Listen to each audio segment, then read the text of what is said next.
When do I start? Teach, we're rolling in 3, 2, 1. Oh, this is funny. This is a pleasant surprise because I want someday to have my own radio station. Because I have a big mouth, I like to talk, but I guess I'm supposed to start with growing up in the city. Grew up on North Avenue in Pulaski. It was a beautiful neighborhood then. Grew up with all my cousins in an apartment building. I remember Mom and all the aunts scrubbing the sidewalks in the city. That's how immaculate it used to be. Today you gotta be, that's a shame, it looks like shit. It just looks like shit. I mean, it wasn't like pushed to go to college. You know, I don't know. We didn't grow up poor, we didn't grow up rich. My father was in construction, but that's like an Italian thing. That's like an Italian thing. It was beautiful in those days. We used to walk to Madison and Crawford. There is nobody today that would walk to Madison and Crawford to do our shopping. Nobody. You guys ain't gonna understand, but people our age will understand. I mean, it was nothing for all night long to sit on your porch. Sit outside on your porch all night long. It was beautiful. Never have to be afraid. Today the kids gotta be afraid of drive-by shootings. You hear it every day. You hear it every day. I don't know. In those days, English was the main language. Not anymore, that's a sin. When I graduated high school, everything was fine. Gee, stay in this century. Don't go. Come on. And then when my sister-in-law, who's only 5 years younger than me, they were patrolling the halls at Calvin Park with shotguns, the police. So, you know, just a matter of a couple years that it went like that. You had to move out because the neighborhood was changing. Armitage and Pulaski. We made the big change to Armitage and Pulaski. Yeah. It's family. Still family moved out, you're following your family. Yeah. Only I could. When Nani and Papa bought the second house on Armitage and Pulaski, how long were we there? 20 years? Yeah. What they bought the fucking house for 20 years earlier is what they sold the fucking house for 30 years later. It's just some people don't have pride in their property, pride in their house. You know, you go back now to our old neighborhood. Windows are broke. Not even a curtain is on the window. The streets have shit. You can't even find the sidewalks. You know, you come out to the suburbs and you take pride in your property. You want everything to look nice. It's a cleaner environment, the suburbs, not like Chicago. Chicago was always dirty, always dirty. But then things change because now like the downtown area and a little bit west of the downtown area, you yourself know you can't touch the property over there. You know, they're trying to bring the city back. But where we grew up on North and Pulaski, that'll never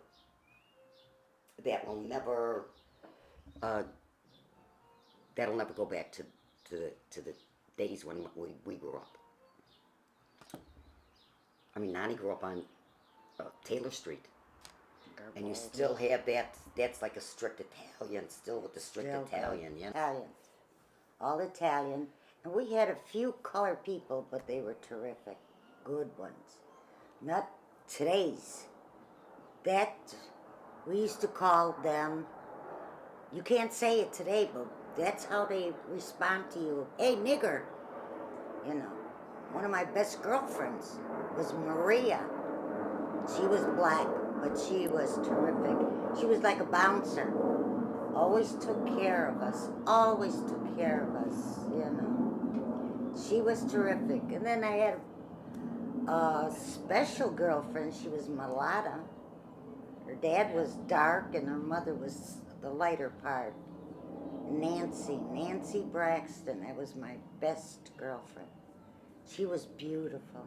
Straight hair, bangs. I could Yes, picture her today. right now. Yeah. I But could picture her right now. in Nani's days, even in my early days, that was unheard of.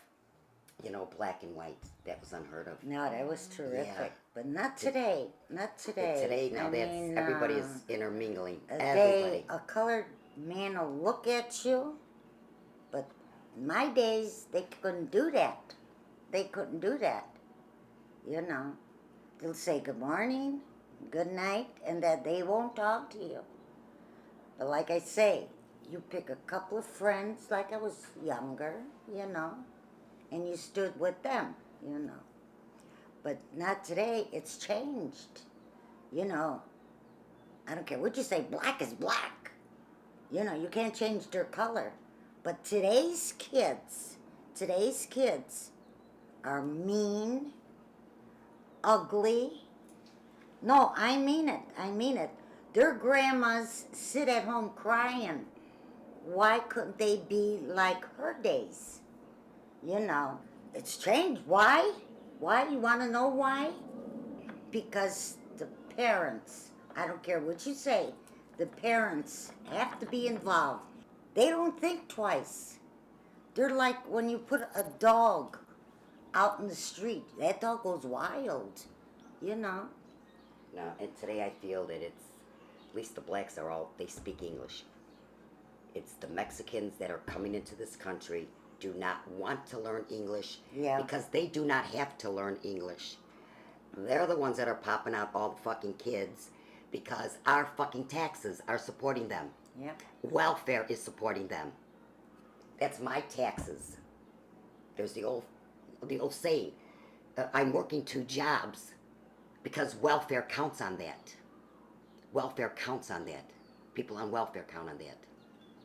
That they're just, I mean, they finally caught it, that everybody's just coming over our borders, you know, and that's all over the news every day. And that's the God's truth, taking our jobs, especially somebody like me. I mean, it's And we're not pissed off, right? Waitressing, They're which pissed is, doesn't take a rocket scientist to be a waitress. Where in my days, we were not pushed like the kids today. We push our kids today to have a good education so they don't have to do, like I do, you know, kiss ass for $1. That's what I mainly do, kiss ass for $1. Well, that's our government, I guess. I think that's a shame that they want us to learn Spanish. You know, I mean, these people want to come to America, then do as we do. Our language is English. Learn the English language instead of trying to make us learn Spanish. I mean, you can't even make a business phone call today because they start in Spanish. That's ridiculous. That's ridiculous. On my jobs. Yeah. On my jobs.